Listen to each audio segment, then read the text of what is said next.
ಭಕ್ತಿಯಿಂದ ಕೂಗಿದ್ರೆ ಸಾಕು, ತನ್ನ ಮಕ್ಕಳ ಕಷ್ಟವನ್ನ ಪರಿಹರಿಸೋದಕ್ಕೆ ಆ ತಾಯಿ ಓಡೋಡಿ ಬರ್ತಾಳೆ. ತನ್ನನ್ನು ನಂಬಿ ಬರುವ ಪ್ರತಿ ಭಕ್ತರ ಕಣ್ಣೀರನ್ನ ಒರೆಸಿ ಅವರ ಮುಖದಲ್ಲಿ ನಗುವಿನ ಸಿಂಚನವನ್ನ ಉಣಬಡಿಸ್ತಾಳೆ ಈ ದೇವಿ. ದೇಹಿ ಎಂದವರನ್ನ ಬೆಂಬಿಡದೆ ಕಾಪಾಡ್ತಿರೋ ಈ ಜಗನ್ಮಾತೆಯನ್ನ ಎಷ್ಟು ಬಾರಿ ಸ್ಮರಣೆ ಮಾಡಿದ್ರೂ ಕಡಿಮೆಯೇ. ಬನ್ನಿ, ಇವತ್ತಿನ ಸಂಚಿಕೆಯಲ್ಲಿ ದಸರಿ ಘಟ್ಟದಲ್ಲಿ ನೆಲೆ ನಿಂತ ಚೌಡೇಶ್ವರಿ ಅಮ್ಮನವರನ್ನ ದರ್ಶನ ಮಾಡಿ ಪಾವನರಾಗೋಣ.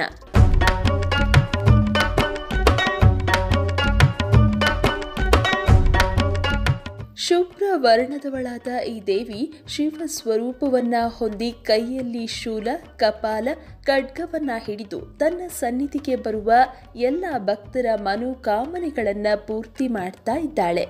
ಈ ಕ್ಷೇತ್ರದ ವಿಶೇಷತೆ ಎಂದರೆ ನಾವು ಕೇಳುವ ಪ್ರಶ್ನೆಗಳಿಗೆ ಸ್ವತಃ ಚೌಡೇಶ್ವರಿ ದೇವಿ ಉತ್ತರವನ್ನ ನೀಡೋದು.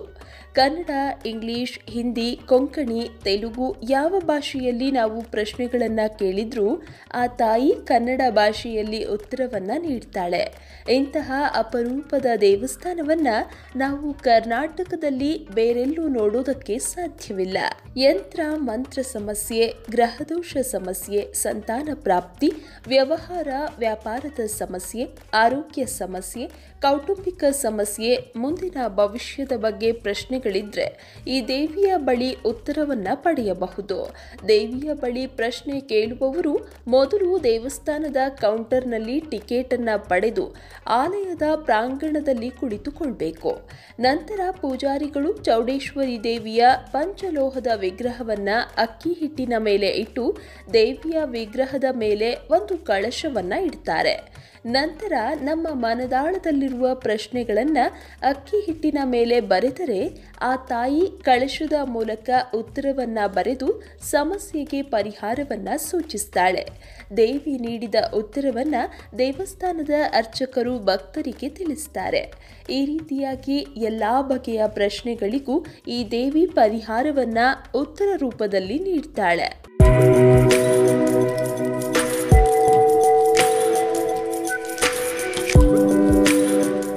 ನಮ್ಮ ಮನಸ್ಸಿನಲ್ಲಿ ಅಂದುಕೊಂಡ ಕಾರ್ಯಗಳು ಸಿದ್ಧಿ ಆಗಬೇಕು ಅಂದರೆ ಈ ತಾಯಿಗೆ ಸೀರೆಯನ್ನ ಸಮರ್ಪಿಸಬೇಕು. ವಿಶೇಷವಾಗಿ ಮಹಿಳೆಯರು ಈ ದೇವಿಗೆ ಸೀರೆಯನ್ನ ಉಡಿಯಾಗಿ ತುಂಬಿಸ್ತೀವಿ ಅಂತ ಹರಕೆ ಹೊತ್ಕೊಂಡ್ರೆ ಅವರ ಎಲ್ಲ ಮನದ ಅಭೀಷ್ಟೆಗಳನ್ನು ಈ ದೇವಿ ಪೂರ್ತಿ ಮಾಡ್ತಾಳೆ. ಅಲ್ಲದೆ ಮಹಿಳೆಯರಿಗೆ ಕುಂಕುಮ ಭಾಗ್ಯವನ್ನ ಕರುಣಿಸ್ತಾಳೆ ಆದಿಶಕ್ತಿಯಾದ ಈ ಜಗನ್ಮಾತೆ. ಇನ್ನು ಮಕ್ಕಳಿಗೆ ದೃಷ್ಟಿದೋಷದ ಸಮಸ್ಯೆಗಳಿದ್ದರೆ, ಮಕ್ಕಳು ಭಯಪಡ್ತಾ ಇದ್ರೆ, ಮಕ್ಕಳಿಗೆ ಬಾಲಗ್ರಹ ದೋಷವಿದ್ರೆ ಈ ದೇವಸ್ಥಾನಕ್ಕೆ ಮಕ್ಕಳನ್ನ ಕರೆದುಕೊಂಡು ಬಂದು ತಾಯತವನ್ನ ಕಟ್ಟಿಸಿಕೊಂಡು ಹೋದ್ರೆ ಮಕ್ಕಳ ಎಲ್ಲ ಸಮಸ್ಯೆಗಳು ದೂರವಾಗುತ್ತೆ ಹಾಗೂ ಮಕ್ಕಳು ಆಯುಷ್ಯವಂತರಾಗ್ತಾರೆ ಅನ್ನೋದು ಇಲ್ಲಿಗೆ ಬರುವ ಭಕ್ತರ ಅಚಲವಾದ ನಂಬಿಕೆಯಾಗಿದೆ. ಕೇವಲ ಜನಸಾಮಾನ್ಯರು ಮಾತ್ರವಲ್ಲ, ಚಿತ್ರರಂಗದವರು, ರಾಜಕಾರಣಿಗಳು ಕೂಡ ಈ ದೇವಿಯನ್ನ ಆರಾಧಿಸ್ತಾರೆ. ನರೇಂದ್ರ ಮೋದಿಯವರು ಗುಜರಾತ್ನ ಮುಖ್ಯಮಂತ್ರಿಯಾಗಿದ್ದಾಗ ಈ ದೇವಸ್ಥಾನಕ್ಕೆ ಭೇಟಿ ನೀಡಿ ತಮ್ಮ ಭವಿಷ್ಯದ ಕುರಿತು ಕೇಳಿದ್ದರಂತೆ. ಆಗ ದೇವಿಯು ನೀವು ಮುಂದಿನ ಪ್ರಧಾನಿ ಆಗ್ತೀರಾ ಎನ್ನುವ ಭವಿಷ್ಯವನ್ನ ನುಡಿದಿದ್ದಳು ಎಂದು ಹೇಳಲಾಗುತ್ತೆ. ಮನುಷ್ಯ ಎಷ್ಟೇ ದೊಡ್ಡವನಾದರೂ ಆ ತಾಯಿಯ ಮುಂದೆ ತಲೆ ಬಾಗಲೇಬೇಕು. ಭಯ ಭಕ್ತಿಯಿಂದ ಈ ದೇವಿಯ ಮುಂದೆ ನಿಂತು ಕೈ ಜೋಡಿಸಿ ಬೇಡಿದ್ರೆ ಆ ತಾಯಿ ಎಂದಿಗೂ ನಮ್ಮನ್ನ ಕೈ ಬಿಡೋದಿಲ್ಲ. ದಸರಿ ಘಟ್ಟದಲ್ಲಿ ನೆಲೆ ನಿಂತ ಚೌಡೇಶ್ವರಿ ಅಮ್ಮನವರನ್ನ ಬೆಳಗ್ಗೆ 9 ಗಂಟೆಯಿಂದ ಸಂಜೆ 9 ಗಂಟೆವರೆಗೆ ದರ್ಶನ ಮಾಡಬಹುದಾಗಿದ್ದು, ಮಂಗಳವಾರ, ಶುಕ್ರವಾರದಂದು ದೇವಿಗೆ ವಿಶೇಷ ಪೂಜಾ ಕೈಂಕರ್ಯಗಳು ನೆರವೇರುತ್ತವೆ. ನವರಾತ್ರಿಯನ್ನ ಈ ಕ್ಷೇತ್ರದಲ್ಲಿ ವಿಜೃಂಭಣೆಯಿಂದ ಆಚರಿಸಲಾಗ್ತಾ ಇದ್ದು, ನವರಾತ್ರಿಯ 9 ದಿನಗಳ ಕಾಲ ಈ ದೇವಿಗೆ ನವರಾತ್ರಿ 9 ದಿನಗಳ ಕಾಲ ದೇವಿಗೆ ಬಗೆ ಬಗೆಯ ಅಲಂಕಾರ ಮಾಡಲಾಗುತ್ತೆ. ಆ ಸಮಯದಲ್ಲಿ ಈ ಚೌಡೇಶ್ವರಿಯನ್ನ ಕಣ್ತುಂಬಿಕೊಳ್ಳೋದೇ ಒಂದು ಸೌಭಾಗ್ಯ.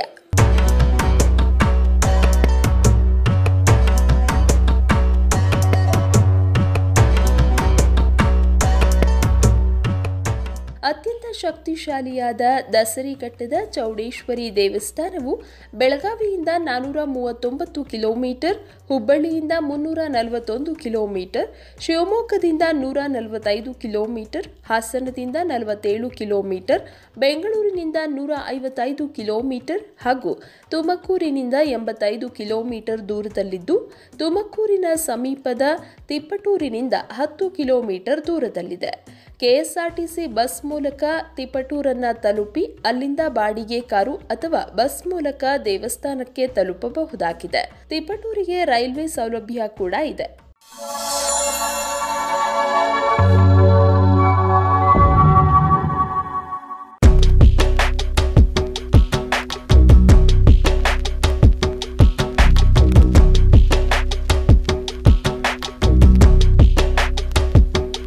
ಜುಳು ಜುಳು ಹರಿಯುವ ನೀರಿನ ದಂಡೆ ಮೇಲೆ ನೆಲೆ ನಿಂತು ಭಕ್ತರ ಇಷ್ಟಾರ್ಥಗಳನ್ನ ಪೂರೈಸುತ್ತಿರೋ ದೇವತೆ ಇವಳು.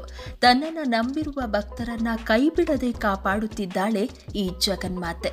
ಬನ್ನಿ, ಇವತ್ತಿನ ಸಂಚಿಕೆಯಲ್ಲಿ ಗೊರವನಹಳ್ಳಿಯ ಶ್ರೀ ಮಹಾಲಕ್ಷ್ಮಿ ಅಮ್ಮನವರ ಪಾದಾರವಿಂದಗಳನ್ನ ದರ್ಶಿಸಿ ಪುನೀತರಾಗೋಣ.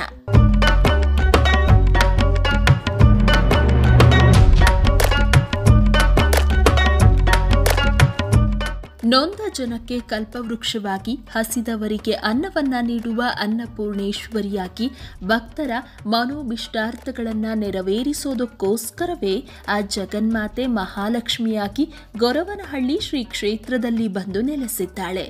ಜಯಮಂಗಲಿ ನದಿಯ ದಂಡೆ ಮೇಲೆ ನಿರ್ಮಿತವಾದ ಈ ದೇವಸ್ಥಾನದಲ್ಲಿ ಬೆಳ್ಳಿಯ ಗರ್ಭಗುಡಿ ಒಳಗಡೆ ಕನಕ ಪುಷ್ಪಗಳಿಂದ ಅಲಂಕೃತಳಾದ ಈ ದೇವಿಯನ್ನ ನೋಡೋದೇ ಒಂದು ಸೌಭಾಗ್ಯ.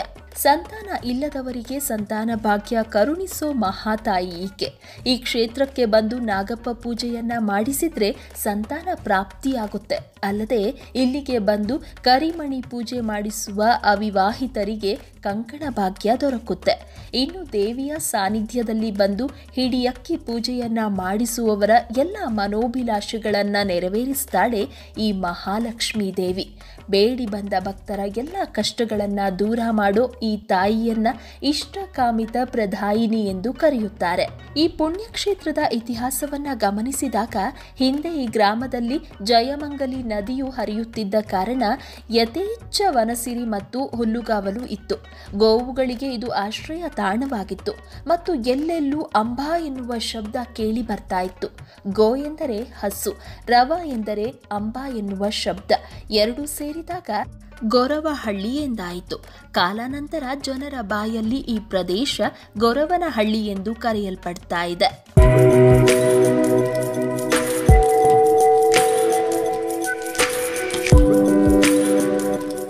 ಬಹಳ ಹಿಂದೆ ಅಬ್ಬಯ್ಯ ಎನ್ನುವ ವ್ಯಕ್ತಿಯೊಬ್ಬರು ನಿತ್ಯ ಜಯಮಂಗಲಿ ನದಿಯ ದಂಡೆ ಮೇಲೆ ಹಸುಗಳನ್ನು ಮೇಯಿಸೋದಕ್ಕೆ ಬರ್ತಾ ಇದ್ರು.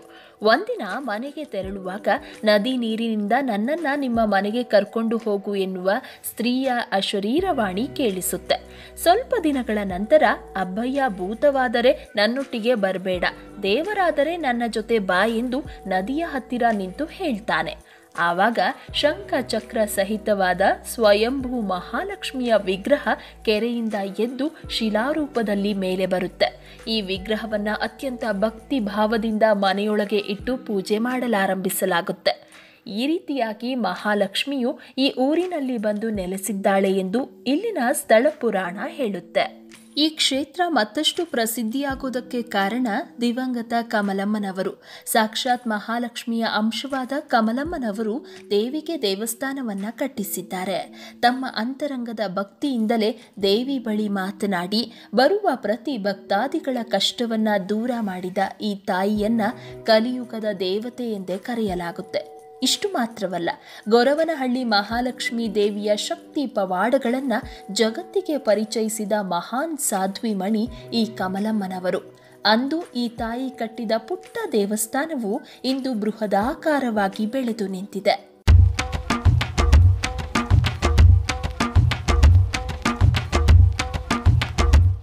ಶ್ರೀ ಕ್ಷೇತ್ರದಲ್ಲಿ ಮಹಾಲಕ್ಷ್ಮೀ ದೇವಿಗೆ ತ್ರಿಕಾಲ ಪೂಜಾ ಪದ್ಧತಿಯಲ್ಲಿ ಪೂಜಾ ಕೈಂಕರ್ಯಗಳು ನಡೆಯುತ್ತವೆ. ನಿತ್ಯ ಅಭಿಷೇಕ, ಕುಂಕುಮಾರ್ಚನೆ, ಮಹಾಮಂಗಳಾರತಿ ನಡೆಯುತ್ತೆ. ಇನ್ನು ನಿತ್ಯ ದೇವಸ್ಥಾನದಲ್ಲಿ ಪ್ರಾಕಾರೋತ್ಸವ ನಡೆಸ್ತಾ ಇದ್ದು, ಈ ಸಮಯದಲ್ಲಿ ಅಮ್ಮನವರ ಉತ್ಸವ ಮೂರ್ತಿಯನ್ನ ದೇವಾಲಯದ ಪ್ರಾಕಾರದ ಸುತ್ತ ಪ್ರದಕ್ಷಿಣೆ ಮಾಡಿಸಲಾಗುತ್ತೆ. ಪ್ರತಿ ಶುಕ್ರವಾರ ಶ್ರೀ ಮಹಾಲಕ್ಷ್ಮಿ ಹೋಮವನ್ನ ಭಕ್ತಾದಿಗಳ ಕೋರಿಕೆಗೆ ಅನುಗುಣವಾಗಿ ನಡೆಸಲಾಗುತ್ತೆ. ಮಂಗಳವಾರ, ಶುಕ್ರವಾರ ಮತ್ತು ಭಾನುವಾರ ದೇವಿಗೆ ವಿಶೇಷವಾದ ದಿನವಾಗಿದ್ದು, ಈ ದಿನ ದೇವಿಯನ್ನ ಪೂಜಿಸಿದ್ರೆ ಸಕಲ ಇಷ್ಟಾರ್ಥಗಳು ಬಲು ಬೇಗನೆ ಸಿದ್ಧಿಯಾಗುತ್ತೆ ಎಂದು ಹೇಳಲಾಗುತ್ತೆ. ಬೆಳಗ್ಗೆ 6 ಗಂಟೆಯಿಂದ ಮಧ್ಯಾಹ್ನ 12:30 ಹಾಗೂ ಸಂಜೆ 5:30ರಿಂದ 8 ಗಂಟೆವರೆಗೆ ದೇವಿಯನ್ನ ದರ್ಶನ ಮಾಡಬಹುದಾಗಿದ್ದು, ಪ್ರತಿದಿನ ಬೆಳಗ್ಗೆ 11:30ರಿಂದ ಸಂಜೆ 8:30 ಈ ಕ್ಷೇತ್ರದಲ್ಲಿ ಬರುವ ಭಕ್ತಾದಿಗಳಿಗೆ ಅನ್ನದಾಸೋಹದ ವ್ಯವಸ್ಥೆ ಇದ್ದು, ರಾತ್ರಿ ವೇಳೆ ಇಲ್ಲಿ ತಂಗುವ ಪ್ರವಾಸಿಗರಿಗೆ ವಸತಿ ಗೃಹ ಸೌಲಭ್ಯ ಇದೆ. ಈ ಕ್ಷೇತ್ರದಲ್ಲಿ ಮಕ್ಕಳಿಗೆ ಅನ್ನಪ್ರಾಶನ ಶಾಸ್ತ್ರ ಹಾಗೂ ಪ್ರಥಮ ಅಕ್ಷರಾಭ್ಯಾಸವನ್ನ ಮಾಡಿಸುವ ಸೌಲಭ್ಯ ಕೂಡ ಇದೆ.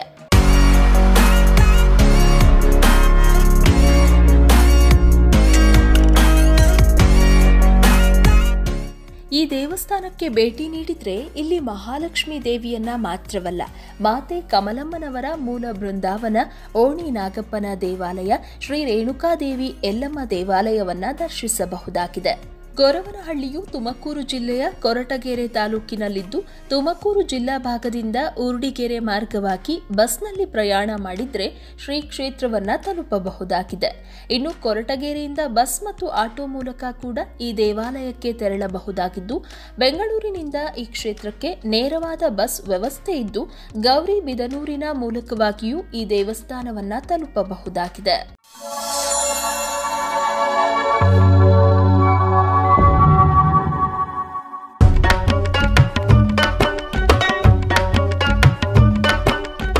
ಸ್ನೇಹಿತರೆ, ಆಂಜನೇಯ ಎಂಬ ಶಕ್ತಿವಂತನನ್ನ ಭಕ್ತಿಯಿಂದ ಸ್ಮರಿಸಿದ್ರೆ ಸಾಕು, ಆ ರಾಮ ಭಕ್ತ ನಮ್ಮ ಮುಂದೆ ಯಾವುದಾದ್ರೂ ಒಂದು ರೂಪದಲ್ಲಿ ಬಂದು ನಿಂತು ಬಿಡ್ತಾನೆ. ಲಂಕೆಗೆ ಹಾರಿ ಸೀತಾಮಾತೆಗೆ ಚೂಡಾಮಣಿಯನ್ನ ಕೊಟ್ಟು ಶ್ರೀರಾಮನ ಕೃಪೆಗೆ ಪಾತ್ರನಾದವನು ಈ ದೇವ. ಸಾಕ್ಷಾತ್ ಶ್ರೀರಾಮಚಂದ್ರನಿಂದಲೇ ಚಿರಂಜೀವಿಯಾಗು ಎಂಬ ವರ ಪಡೆದು ಎಂದಿಗೂ ಭೂಮಿ ಮೇಲೆ ಜೀವಿಸಿರುವ ಈ ದೇವನನ್ನ ದಿನದಲ್ಲಿ ಎಷ್ಟು ಬಾರಿ ಸ್ಮರಣೆ ಮಾಡಿದ್ರೂ ಕಡಿಮೆಯೇ. ಬನ್ನಿ, ಇವತ್ತಿನ ಸಂಚಿಕೆಯಲ್ಲಿ ಭಕ್ತ ಜನರನ್ನ ಉದ್ಧರಿಸುತ್ತಿರೋ ತುಮಕೂರಿನ ಆಂಜನೇಯ ಸ್ವಾಮಿಯನ್ನ ದರ್ಶನ ಮಾಡಿ ಪುನೀತರಾಗೋಣ. ಅದಕ್ಕೂ ಮುನ್ನ ನೀವಿನ್ನೂ ನಮ್ಮ ಚಾನೆಲ್ನ ಸಬ್ಸ್ಕ್ರೈಬ್ ಮಾಡಿಲ್ಲ ಎಂದಾದ್ರೆ ಕೂಡಲೇ ನಮ್ಮ ಚಾನೆಲ್ನ ಸಬ್ಸ್ಕ್ರೈಬ್ ಮಾಡಿ ಹಾಗೂ ಬೆಲ್ ಬಟನ್ನ ಕ್ಲಿಕ್ ಮಾಡಿ.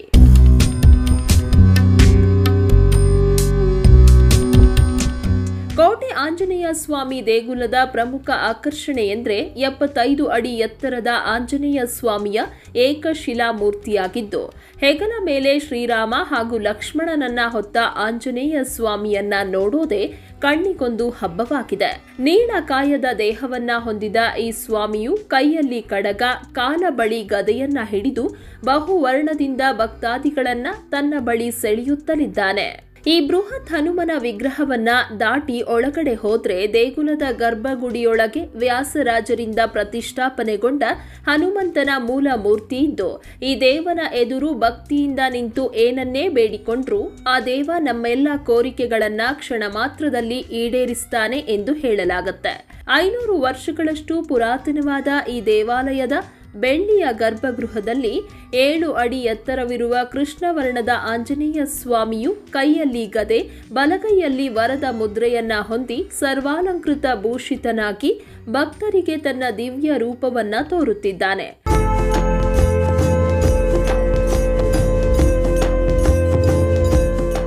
ಶನಿವಾರದ ದಿನ ಇಲ್ಲಿಗೆ ಬಂದು ಸ್ವಾಮಿಗೆ ಎಳ್ಳೆಣ್ಣೆಯನ್ನ ಸಮರ್ಪಿಸೋದ್ರಿಂದ ಎಲ್ಲಾ ಬಗೆಯ ಶನಿ ದೋಷಗಳು ದೂರವಾಗುತ್ತೆ ಅನ್ನೋದು ಇಲ್ಲಿಗೆ ಬಂದು ಶನಿ ದೋಷದಿಂದ ಮುಕ್ತರಾದ ಜನರ ನಂಬಿಕೆಯಾಗಿದೆ. ಅತ್ಯಂತ ವಿಶಾಲವಾದ ಪ್ರದಕ್ಷಿಣಾ ಪಥವನ್ನ ಹೊಂದಿರುವ ಈ ಆಲಯದಲ್ಲಿ ಪವನ ಸುತನ ಜೊತೆ ನವಗ್ರಹಗಳ ಗುಡಿ ಹಾಗೂ ಪಂಚಮುಖಿ ಗಣೇಶನ ಮೂರ್ತಿಯನ್ನ ಪ್ರತಿಷ್ಠಾಪಿಸಲಾಗಿದೆ. ಹನುಮ ಜಯಂತಿ ಮತ್ತು ಶ್ರೀರಾಮ ನವಮಿಯಂದು ಇಲ್ಲಿ ಉತ್ಸವವನ್ನ ನಡೆಸಲಾಗುತ್ತೆ. ಆ ಸಮಯದಲ್ಲಿ ರಾಜ್ಯದ ನಾನಾ ಮೂಲೆಯಿಂದ ಹನುಮ ಭಕ್ತರು ದೇಗುಲಕ್ಕೆ ಆಗಮಿಸಿ ದೇವರ ದರ್ಶನ ಪಡೆದು ಕೃತಾರ್ಥರಾಗ್ತಾರೆ. ಶನಿವಾರದ ಸಮಯದಲ್ಲಿ ವೀಳ್ಯದೆಲೆ ಹಾರದಿಂದ ಶೋಭಿಸುವ ಈ ದೇವನನ್ನ ದೇವರನ್ನ ನೋಡೋದೇ ಬದುಕಿನ ಒಂದು ಸುಕೃತವಾಗಿದೆ. ಬದುಕಿನಲ್ಲಿ ಅದೆಷ್ಟೇ ಕಷ್ಟಗಳಿದ್ರೂ ಈ ದೇವನ ಮುಂದೆ ಬಂದು ನಿಂತು ಭಕ್ತಿಯಿಂದ ಪ್ರಾರ್ಥಿಸಿದ್ರೆ ಸಂಕಷ್ಟಗಳೆಲ್ಲವೂ ಮಂಜಿನಂತೆ ಕರಗಿ ಹೋಗೋದಂತೂ ಸತ್ಯ. ಅತ್ಯಂತ ಶಕ್ತಿಶಾಲಿಯಾದ ಈ ಆಂಜನೇಯ ಸ್ವಾಮಿಯನ್ನ ಬೆಳಗ್ಗೆ 6 ಗಂಟೆಯಿಂದ ಮಧ್ಯಾಹ್ನ 1 ಗಂಟೆವರೆಗೆ ಹಾಗೂ ಸಾಯಂಕಾಲ 4 ಗಂಟೆಯಿಂದ ರಾತ್ರಿ 7 ಗಂಟೆವರೆಗೆ ದರ್ಶನ ಮಾಡಬಹುದಾಗಿದೆ. ಹನುಮನು ನೆಲೆಸಿದ ಈ ಪುಣ್ಯ ಸ್ಥಳವು ತುಮಕೂರು ಜಿಲ್ಲೆಯಲ್ಲಿದ್ದು, ಈ ಕ್ಷೇತ್ರವು ರಾಜಧಾನಿ ಬೆಂಗಳೂರಿನಿಂದ 72 ಕಿಲೋಮೀಟರ್, ಮೈಸೂರಿನಿಂದ 154 ಕಿಲೋಮೀಟರ್, ಮಂಡ್ಯದಿಂದ 111 ಕಿಲೋಮೀಟರ್, ಹಾಸನದಿಂದ 149 ಕಿಲೋಮೀಟರ್, ಶಿವಮೊಗ್ಗದಿಂದ 207 ಕಿಲೋಮೀಟರ್ ದೂರದಲ್ಲಿದೆ. ತುಮಕೂರು ಉತ್ತಮವಾದ ರಸ್ತೆ ಹಾಗೂ ರೈಲ್ವೆ ಸೌಲಭ್ಯವನ್ನ ಹೊಂದಿದ್ದು, ವರ್ಷದ ಎಲ್ಲಾ ಸಮಯದಲ್ಲೂ ಈ ದೇಗುಲಕ್ಕೆ ಭೇಟಿ ನೀಡಬಹುದಾಗಿದೆ.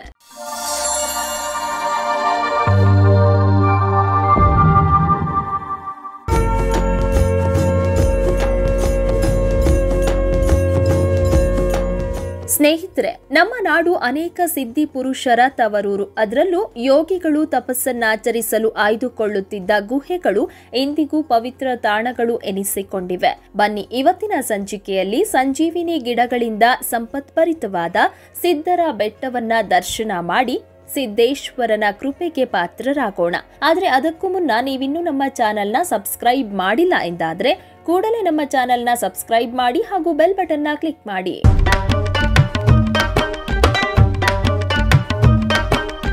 ಸಮುದ್ರ ಮಟ್ಟದಿಂದ ಸುಮಾರು 2650 ಅಡಿ ಎತ್ತರವಿರುವ ಸುಂದರವಾದ ಈ ಬೆಟ್ಟದ ಮೇಲೆ ಸಿದ್ದೇಶ್ವರ ಸ್ವಾಮಿಗಳ ಗದ್ದುಗೆ ಇದ್ದು, ಈ ಬೆಟ್ಟವನ್ನ ಸಿದ್ದಗಿರಿ, ಸುವರ್ಣಗಿರಿ, ಸಿದ್ದರ ಬೆಟ್ಟ, ಬೂದುಗವಿ ಎಂಬೆಲ್ಲ ಹೆಸರಿನಿಂದ ಕರೆಯಲಾಗುತ್ತೆ. ದೊಡ್ಡ ದೊಡ್ಡ ಕಲ್ಲು ಬಂಡೆಗಳಿಂದ ಕೂಡಿದ ಈ ಬೆಟ್ಟದ ಮೇಲೆ ಸಿದ್ದೇಶ್ವರ ಸ್ವಾಮಿಗಳು ಸಮಾಧಿಯಾಗಿದ್ದು, ಅವರ ಸಮಾಧಿ ಮೇಲೆ ಶಿವಲಿಂಗವನ್ನ ಪ್ರತಿಷ್ಠಾಪಿಸಿ ಪೂಜಿಸಲಾಗುತ್ತಿದೆ. ಇಲ್ಲಿಗೆ ಬಂದು ಸ್ವಾಮಿಗೆ ಒಬ್ಬಟ್ಟನ್ನ ಒಪ್ಪಿಸ್ತೀವಿ ಅಂತ ಹರಕೆ ಹೊತ್ಕೊಂಡ್ರೆ ಸಕಲ ಇಷ್ಟಾರ್ಥಗಳು ಸಿದ್ಧಿ ಆಗುತ್ತೆ ಎಂದು ಹೇಳಲಾಗುತ್ತೆ. ಅಲ್ಲದೆ ಶಿವಲಿಂಗದ ಮುಂದೆ ಒಂದು ಪುಟ್ಟದಾದ ಕೊಳವಿದ್ದು, ಈ ಕೊಳವನ್ನ ಸುವರ್ಣಮುಖಿ ನದಿಯ ಉಗಮ ಸ್ಥಾನ ಎಂದು ಕರೆಯಲಾಗುತ್ತೆ. ಇಲ್ಲಿ ಹರಿಯುವ ನೀರಿಗೆ ಅಪಾರ ಪ್ರಮಾಣದ ಔಷಧೀಯ ಗುಣಗಳಿದ್ದು, ಈ ನೀರಿನಿಂದ ಸ್ನಾನ ಮಾಡಿದ್ರೆ ಅಥವಾ ಮೈ ಮೇಲೆ ಪ್ರೋಕ್ಷಿಸಿಕೊಂಡರೆ ಸಕಲ ರೋಗಗಳು ದೂರವಾಗುತ್ತೆ ಎನ್ನುವುದು ಇಲ್ಲಿಗೆ ಬಂದು ತೀರ್ಥ ಸ್ನಾನ ಮಾಡಿದ ಭಕ್ತರ ಮನದ ಮಾತಾಗಿದೆ.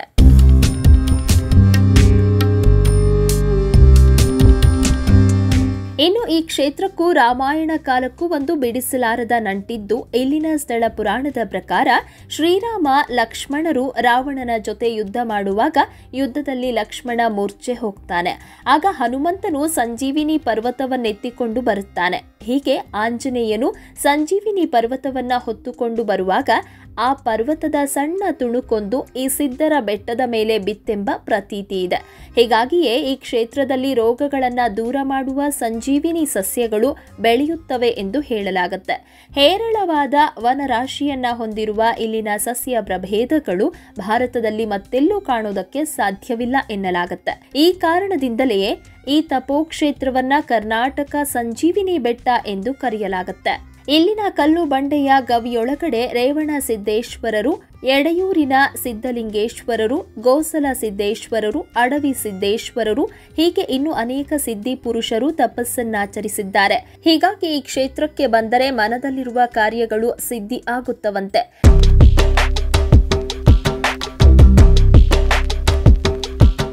ಶ್ರಾವಣ ಮಾಸ ಹಾಗೂ ಕಾರ್ತಿಕ ಮಾಸದಂದು ಸಿದ್ದೇಶ್ವರ ಸ್ವಾಮಿಗೆ ವಿಶೇಷ ಪೂಜಾ ಕೈಂಕರ್ಯಗಳನ್ನು ನೆರವೇರಿಸಲಾಗುತ್ತೆ.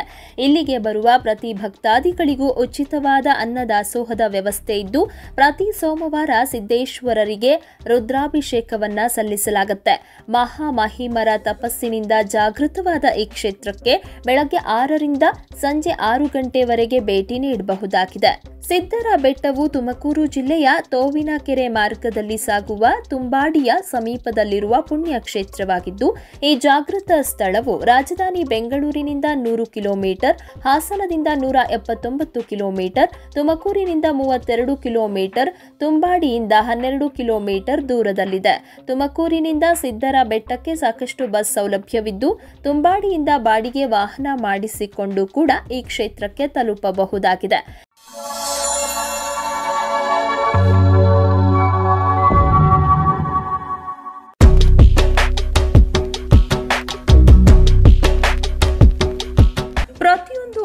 ನಮ್ಮನ್ನ ಕಾಯೋಕು ಜಗನ್ಮಾತೆ ಗ್ರಾಮ ದೇವತೆಯಾಗಿ ಆ ಕ್ಷೇತ್ರದಲ್ಲಿ ನೆಲೆ ನಿಂತಿರ್ತಾಳೆ. ಆ ದೇವಿ ಶಿರಸಿಯಲ್ಲಿ ಮಾರಿಕಾಂಬೆಯಾಗಿ, ಸವದತ್ತಿಯಲ್ಲಿ ಯಲ್ಲಮ್ಮಳಾಗಿ, ಸಿಗಂದೂರಿನಲ್ಲಿ ಚೌಡೇಶ್ವರಿ, ಕೊಲ್ಲಾಪುರದಲ್ಲಿ ಮಹಾಲಕ್ಷ್ಮಿಯಾಗಿ ಹೀಗೆ ಬಗೆ ಬಗೆಯ ಹೆಸರಿನಿಂದ ದೇಶದ ತುಂಬೆಲ್ಲ ಸ್ಥಾಪಿತಳಾಗಿ ಭಕ್ತರನ್ನ ಉದ್ಧರಿಸುತ್ತಾ ಇದ್ದಾಳೆ. ಬನ್ನಿ, ಇವತ್ತಿನ ಸಂಚಿಕೆಯಲ್ಲಿ ಆದಿಶಕ್ತಿಯು ದಂಡಿನ ಮಾರಮ್ಮಳಾಗಿ ನೆಲೆ ನಿಂತ ಆ ಪುಣ್ಯ ಕ್ಷೇತ್ರವನ್ನ ದರ್ಶನ ಮಾಡಿ ಬರೋಣ.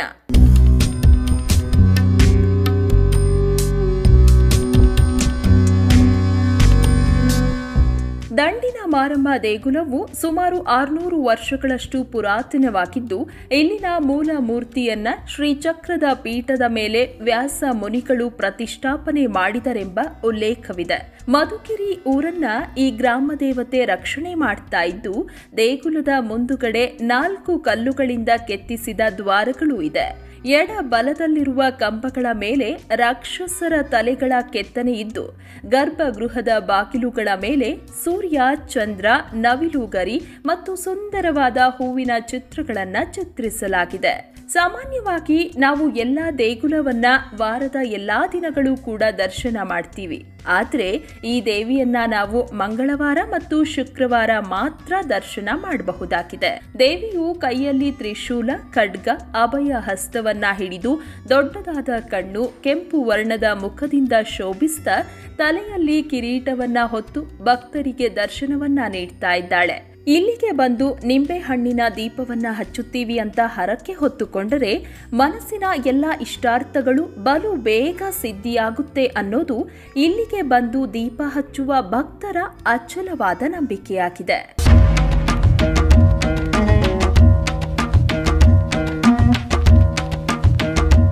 ಇನ್ನು ಈ ಕ್ಷೇತ್ರಕ್ಕೆ ದಂಡಿನ ಮಾರಮ್ಮ ಎನ್ನುವ ಹೆಸರು ಬರೋದ್ರ ಹಿಂದೆ ಒಂದು ಘಟನೆ ಕೂಡ ಇದೆ.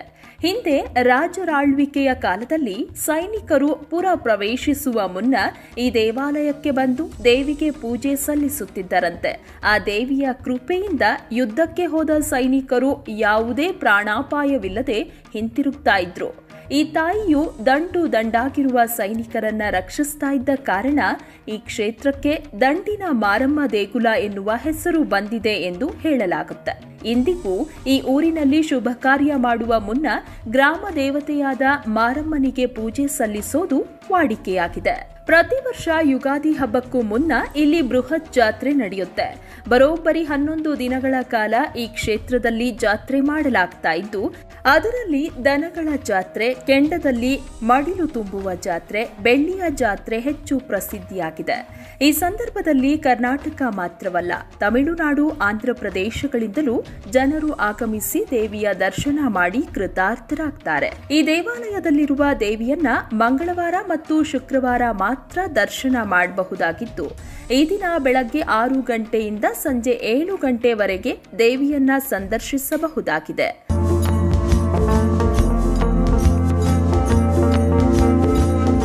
ಇಲ್ಲಿಗೆ ಬರುವ ಭಕ್ತಾದಿಗಳು ತಾಯಿಗೆ ಅಲಂಕಾರ ಸೇವೆ, ಹಣ್ಣುಕಾಯಿ ಸೇವೆ, ಕುಂಕುಮಾರ್ಚನೆ, ದೀಪ ಸೇವೆಗಳನ್ನ ಮಾಡಿಸಬಹುದಾಗಿದೆ. ಮಾರಮ್ಮನ ಈ ದೇವಾಲಯವು ತುಮಕೂರು ಜಿಲ್ಲೆಯ ಮಧುಗಿರಿ ಎಂಬ ಊರಿನಲ್ಲಿದ್ದು, ಈ ಕ್ಷೇತ್ರವು ಬೆಂಗಳೂರಿನಿಂದ 104 ಕಿಲೋಮೀಟರ್, ತುಮಕೂರಿನಿಂದ 45 ಕಿಲೋಮೀಟರ್, ಮಧುಗಿರಿಯಿಂದ 2 ಕಿಲೋಮೀಟರ್ ದೂರದಲ್ಲಿದೆ. ತುಮಕೂರಿಗೆ ರಾಜ್ಯದ ಹಲವಾರು ಭಾಗಗಳಿಂದ ಕರ್ನಾಟಕ ಸಾರಿಗೆ ಸೌಲಭ್ಯವಿದ್ದು, ತುಮಕೂರು ರೈಲ್ವೆ ಸಂಪರ್ಕವನ್ನ ಕೂಡ ಹೊಂದಿದೆ. ಈ ದೇಗುಲದ ಸಮೀಪದಲ್ಲಿಯೇ ಮಧುಗಿರಿಯ ಏಕಶಿಲಾ ಬೆಟ್ಟವಿದೆ. ಹೀಗಾಗಿ ಇಲ್ಲಿಗೆ ಭೇಟಿ ನೀಡಿದ್ರೆ ದೈವಿ ಕಾರ್ಯದ ಜೊತೆಗೆ ಮನಸ್ಸಿಗೆ ಮುದ ನೀಡುವ ಚಾರಣವನ್ನ ಕೂಡ ಆನಂದಿಸಬಹುದಾಗಿದೆ. ಈ ವಿಡಿಯೋ ನಿಮಗೆ ಇಷ್ಟವಾಗಿದ್ದಲ್ಲಿ ದಯವಿಟ್ಟು ನಮ್ಮ ಚಾನೆಲ್ನ ಸಬ್ಸ್ಕ್ರೈಬ್ ಮಾಡಿ ಹಾಗೂ ಬೆಲ್ ಬಟನ್ನ ಕ್ಲಿಕ್ ಮಾಡಿ. ವಂದನೆಗಳು.